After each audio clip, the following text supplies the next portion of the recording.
Alhamdulillah vassalatu vassalamu ala rasulillah.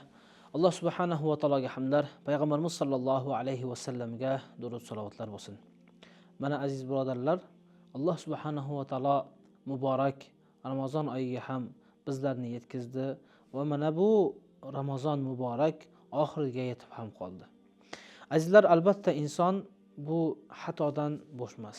Ya'ni insonning qilgan amallari, inson bu dunyoda albatta gunoh qilishi mumkin va albatta qiladi.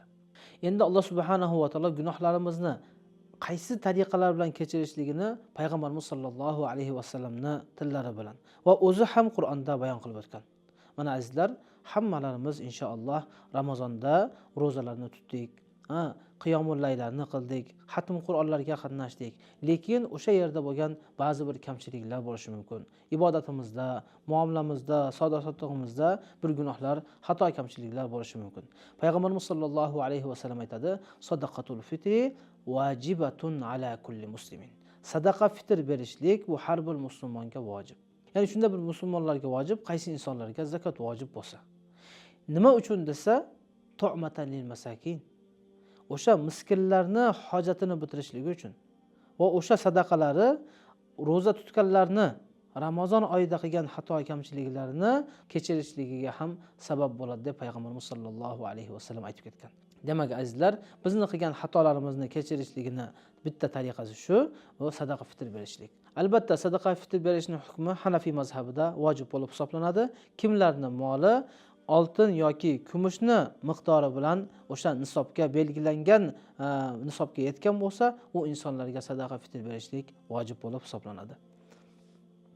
Ikkinchisi, sadaqa fitrni qaysi vaqtdan bersa bo'ladi? Albatta sadaqa fitrni hayit namozidan 1 kun, 2 kun, 5-6 kun oldin berib qo'ysa bo'lardi.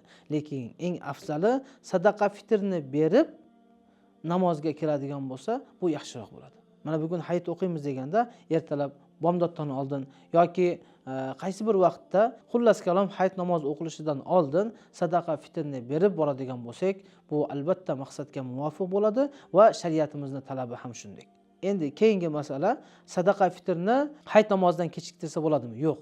Hayit namozidan kechiktiradigan bo'lsa, sadaqa fitr bo'lib hisoblanmay qoladi.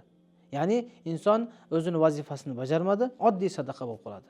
Shuning uchun azizlar, sadaqa fitr berayotganda ehtiyot bo'laylik. Ya'ni ba'zilar namozga kelganda o'sha sadaqa qutichasiga soladi va boshqa bir tariqalar bilan beradi. U sadaqasi o'sha makoniga, o'zini masrofiga beriladigan yerga bormay qoladi. Shuning uchun azizlar, imkon qadar biz ertaroq berib, muhtojni qo'liga beradigan bo'lsak, bu yana ham maqsadga muvofiq bo'ladi. Keyingi masalamiz, sadaqa fitr berayotganda albatta shariatimizda aytilgan bug'doydan bersa bo'ladi, arpadan bersa bo'ladi, mayizdan bersa bo'ladi, xurmodan bersa bo'ladi, undan bersa bo'ladi. Bularning har birining baholari albatta ko'pchilik masjidlarda baholari va miqdorlari ko'rsatilgan. O'sha narsalardan bersa bo'lardi. Lekin ulamolarimiz aytadi, shaharda insonlar, kambag'allar nimaga ko'proq muhtoj bo'lsa, shu narsadan bergani yaxshiroq. Masalan, hozirgi davrimizda nimaga odamlar ko'proq muhtoj? O'sha narsadan bersa yaxshiroq bo'ladi. Masalan, guruchga muhtoj bo'lsa, guruch bilan bering. Arpaga muhtoj bo'lsa, arpa bilan bering. Hanafiy mazhabida ummatning hojatini ko'proq bitiradi deb, hatto pulini bersa ham bo'ladi deb aytiladi. Demak, xohlasangiz o'sha arpa, bug'doy, xurmo yoki mayizdan bering. Xohlasangiz ularni o'sha pulini chiqarib turib, masalan, 1 so' degani 3 kilo 200 grammni aytadi. O'sha miqdordagi mayiz nech pul bo'lsa, o'shani pulini chiqarib berib qo'yasiz. Va berganda o'zingiz nomingizdan berasiz va balog'atga yetmagan kambag'al yosh bolalarni nomidan, yosh bolalaringizning nomidan ham berishlik vojib bo'lib hisoblanadi. Ammo katta bo'lib qolgan bolalarimiz va qizlarimiz ayollarimizni nomidan berishlik erkaklarga vojib emas.